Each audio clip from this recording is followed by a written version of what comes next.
a graduate of the University of the West Indies and valedictorian from the Faculty of Humanities and Education. And he himself is a graduate, new graduate in theater arts. So let's talk with him. Rondell, how are you going? Good morning. Hi, good morning, Dr. Tiwari. Let's get the volume up. We don't have the sound. Put the sound on. Sure. Are you hearing me now?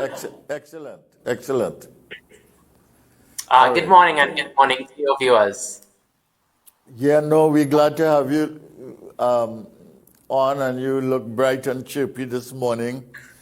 You are a graduate from the Faculty of Humanities and Education. What did you major in? I told the audience theater arts, but explain a little bit what that involves. Sure. So I majored in theater arts with a double minor in music and psychology. And really, it was because of a love for storytelling. I've always loved stories. It's a playground for imagination, and stories provide us with so many different ways for viewing the world. And through theater arts with music and psychology, I thought I would be able to explore that, and I did. I saw firsthand how people create stories, how we tell stories, and how that sort of helps us connect with one another and empathize with one another. Okay.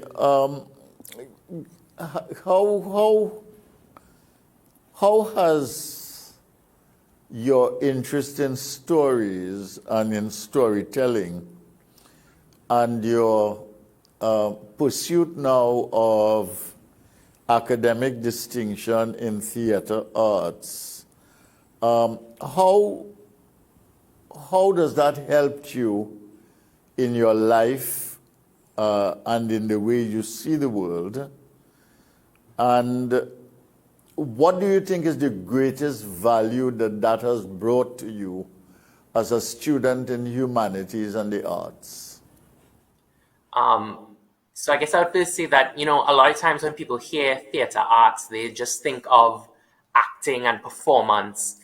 But my degree was a lot more than just performance, studying theater arts and specifically studying it at DCFA, that's the Department of Creative and Festival Arts at UWI. I think it really helped me to emerge as an all-rounded creative. My program helped me to have a strong work ethic, to have a strong sense of professionalism, a high level of scholarship and writing ability, a love for community and collaboration. And I'd say the greatest thing, without a doubt, has been that ability to view the world through a very, very human eyes, through a very empathetic outlook. Yeah. Are you working at the moment, or are you looking for a job, or what? I'm in the process of applying for jobs, yes. Do you think that you'll eventually find the right fit, and what do you think would be the right fit for now? Because I know you have a long career. The question is, how do you get started? Yeah. For sure. I think I will definitely find the right fit eventually. I'm not quite sure what that looks like ultimately in the long term, but I have some ideas for the present. Right now, I feel like I'm thirsting for adventure and some sort of new experience. So I'm currently applying for an opportunity with the Japanese embassy. So fingers crossed that I get through with that. But in general, I guess I would describe a desirable fit as anything that would allow me to be creative, to have cultural experiences, and as you said, to gain work experience, because ultimately I want to move into postgraduate studies and then further on into my career. So there are a lot of unknowns, but I am open and trusting the process. Are you thinking about writing at all, or creating artistically anything, or maybe doing a production or directing a play, or is that part of your thinking, or is Yes, that definitely. ahead? Definitely, it's in there right now. Currently, I am writing, working on pieces. Um, Still very much in the early stages of development. And in terms of directing, when things happened with COVID at UE, our Season of the Arts, which is sort of like our final festival showcase, it was cancelled.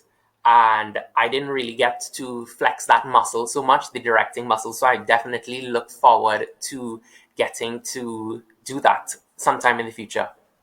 All right, so you actually want to get practical experience, not just as a student, but as a theatrical functionary, all Yeah. right, in the system. Now, you have excelled at the University of the West Indies.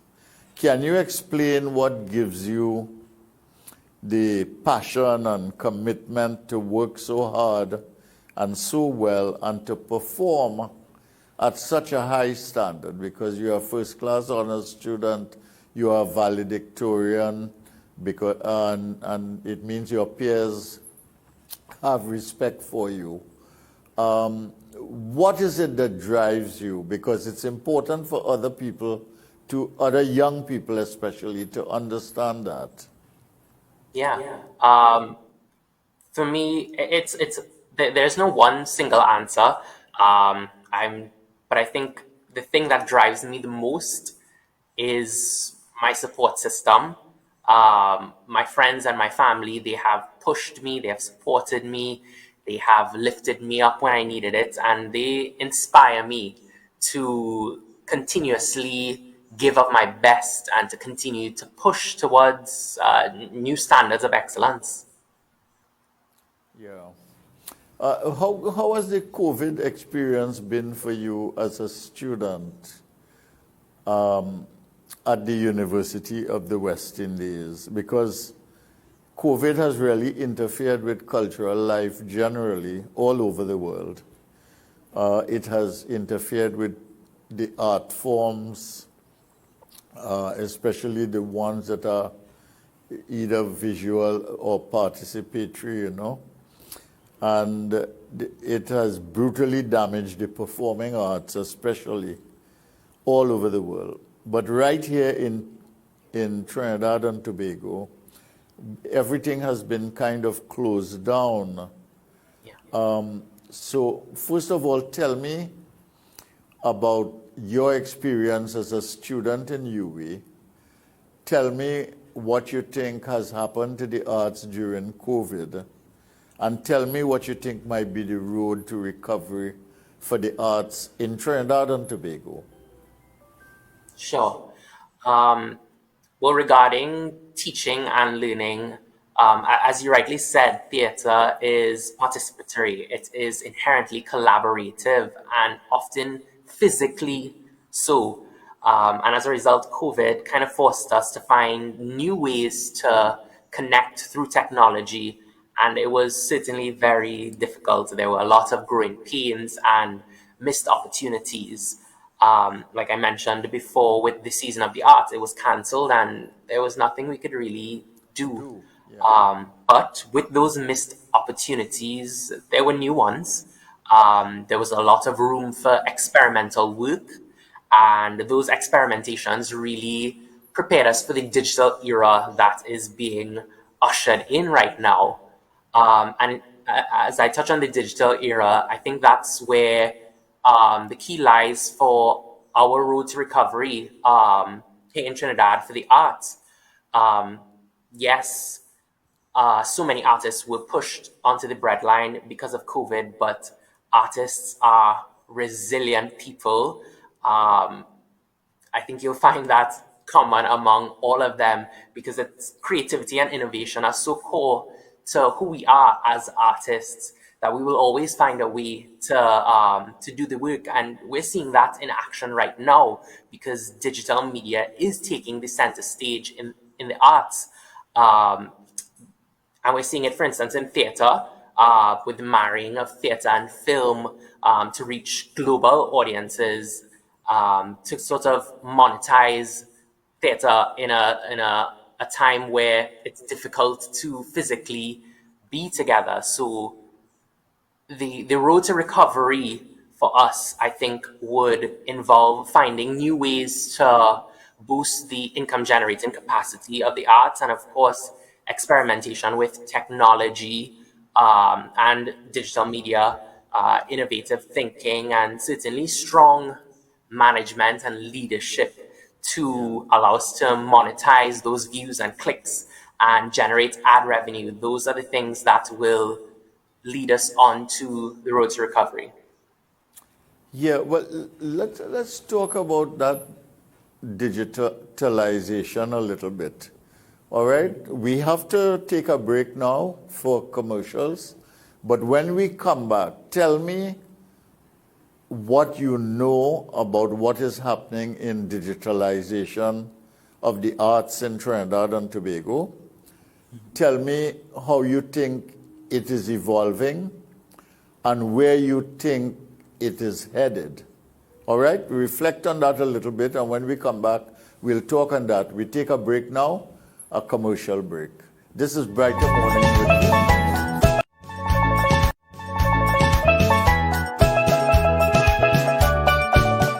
Welcome to Lifetime Solutions, where you can trust your roof to us. Our services include custom fabrication, steel framing, roofing installation, on-site roll forming, roofing maintenance and services. Call 223-ROOF or 223-7663 for a quote today, or visit our website www.lifetimesolutionstt.com. Lifetime Solutions. You can trust your roof to us. Call 223-ROOF or 223-7663 for a quote today, or visit our website www.lifetimesolutionstt.com.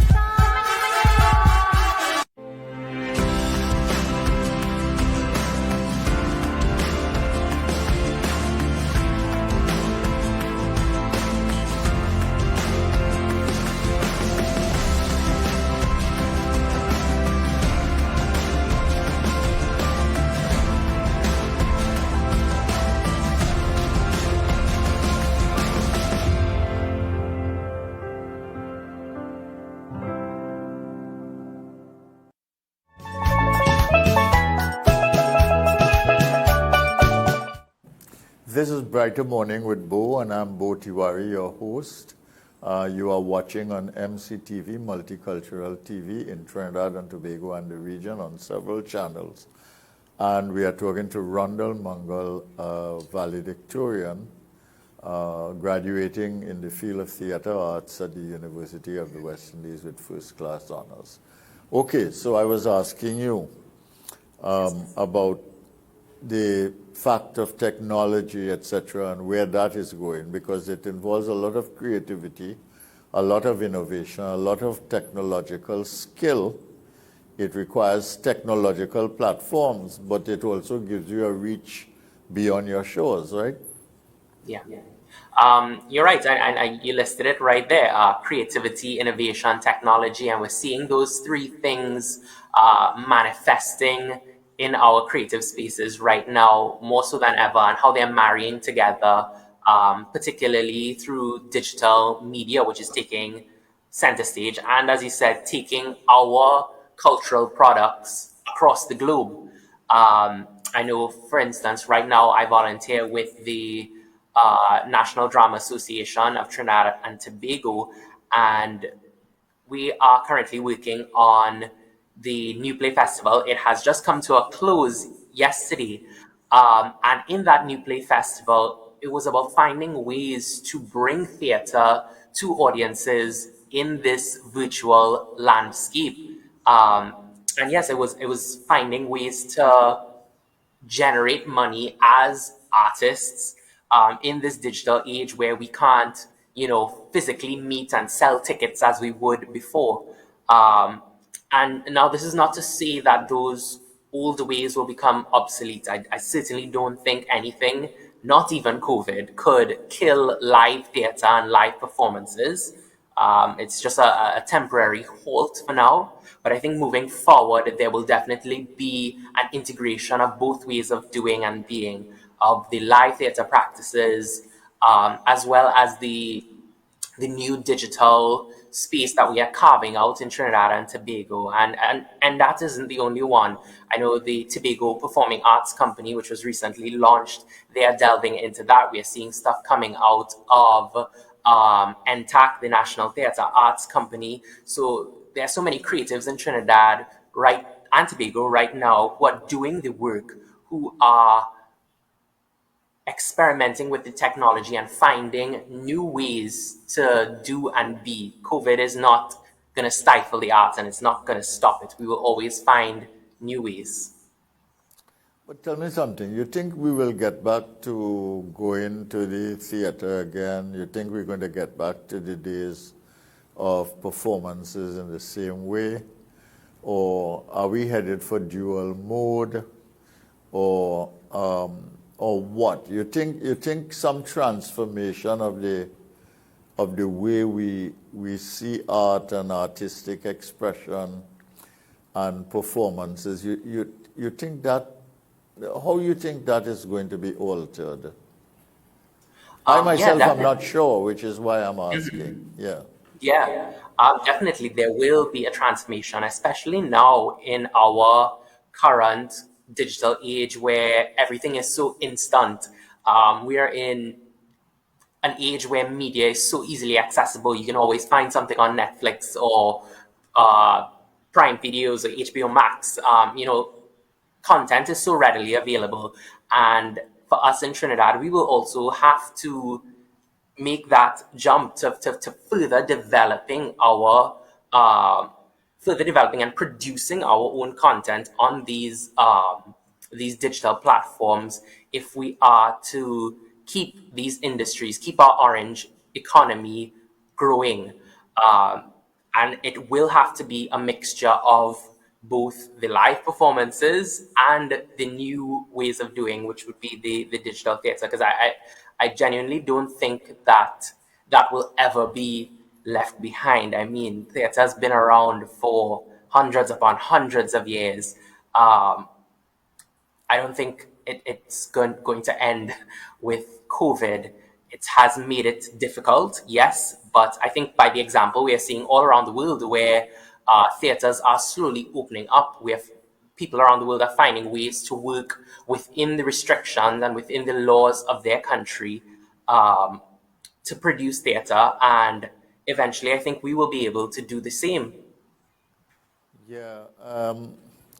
Do you think that things that we produce in Trinidad and Tobago, because of our creativity, can really, using technology, can really reach a world audience? You think they will have the interest in looking at what we are doing or what we have to say?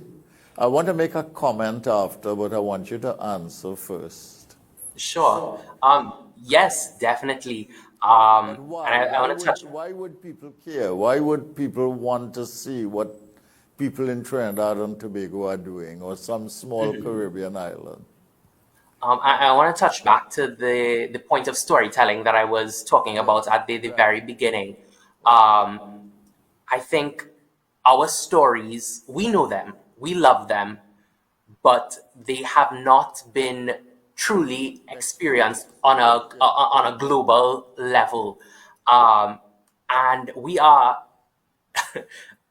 truly, truly creative and imaginative people. And once those narratives, once those stories are exposed and exported on a global level and have that spotlight, because there are people who are doing the work.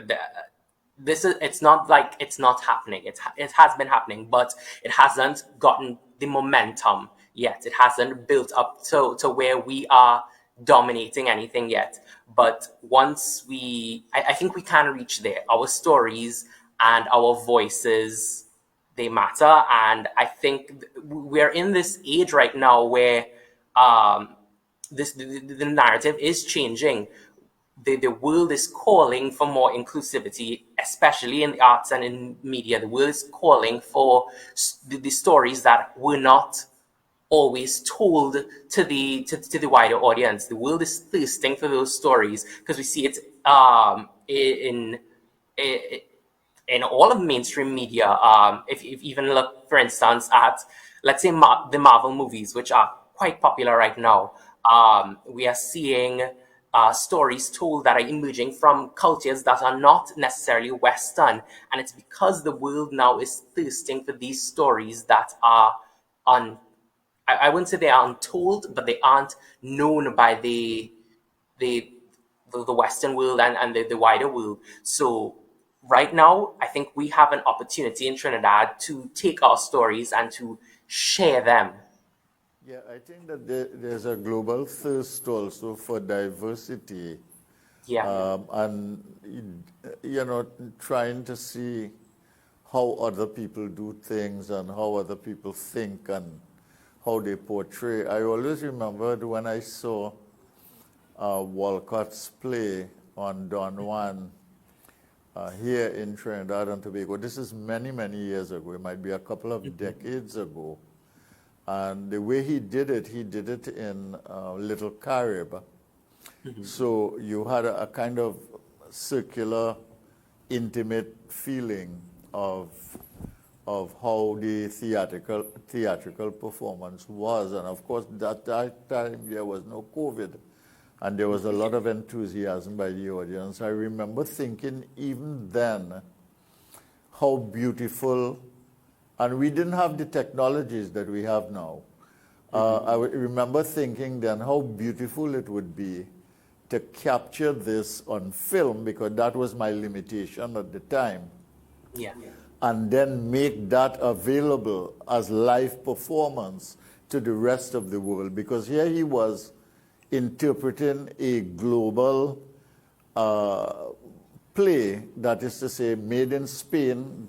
Everybody knew the story, but he gave it this Caribbean touch and flavor that was so refreshing, and that I thought that it would have that kind of impact on the rest of the world, Yeah. We are coming almost to the end. The time really went fast with you, Rondell, I must say. I want to ask you something. Through all of this, all the crisis of COVID and so on, did you, and all the crisis that is happening to the arts, did you ever feel that maybe you chose the wrong profession? I'd be lying if I said there wasn't anxiety, because when COVID hit, especially during my the final months of my degree, I was very anxious about if I would find a job, when I would find one, how long it would take. But that anxiety really forced me to consider how I could apply my studies in theater to other disciplines and how I could broaden my career perspectives. And I honestly am much better. I'm better off for it, for that, for the growing pains that it brought on. Yeah. There's still a lot of unknowns, but I'm able to stay afloat. I'm able to continue putting in the effort and working in theater during COVID. So it's possible. There are anxieties, but I am certain that this is the path for me. All right, great. What makes you happy and hopeful about Trinidad and Tobago society? I'm trying to get you to connect with any young people that are watching and and who might have uncertainties themselves. Yeah. I think that one of the most beautiful things about Trinidad always has been our people and the cultural forms that we have. We have so much talent, we have so much creativity, we have so much power as a people. And we ourselves even forget that at times. To me, that's the most beautiful thing. Is there anything that disturbs you about our country? Yeah, for sure. I guess it's double-edged. While our people are so amazing and wonderful, we also have a lot of deep-seated prejudices that we have inherited, and we haven't consciously dealt with them. And we see it manifesting all the time in the politics and the racism that is rampant and just spews out there, in the ways that we speak about and treat with Venezuelan immigrants, in the rising number of cases of violence against women and girls. Yeah, that disturbs me deeply. Yeah, those are very disturbing features. I'll give you the last word. You can respond to this. What is your great ambition for yourself, and what is your dream for Trinidad and Tobago as a society and people? You can close on that. Sure. Well, as a human being, I think my greatest ambition would always be to be kind, to live with purpose and passion, and to labor in love for my community. And for us as Trinbagonians, I would hope that we recognize the power we have as a collective, and that we would confront those deep-seated prejudices and move towards love, and towards not just tolerating each other, but accepting one another. All right. I want to thank you very much, Rondell Mungal, for our conversation this morning. You've really been great in terms of your enthusiasm and your spirit of lightness and your sense of purposefulness and hopefulness. And I want to wish you well in everything that you do. Okay? Thank you so much, Dr. Tiwari, and thank you for having me. Sure. This is Brighter Morning with Bo. I'm Bo Tiwari, the host of Brighter Morning with Bo on MCTV, beaming in Trinidad and Tobago and the Caribbean region. Thank you very much for watching. We break now for the news with Andrew Chan.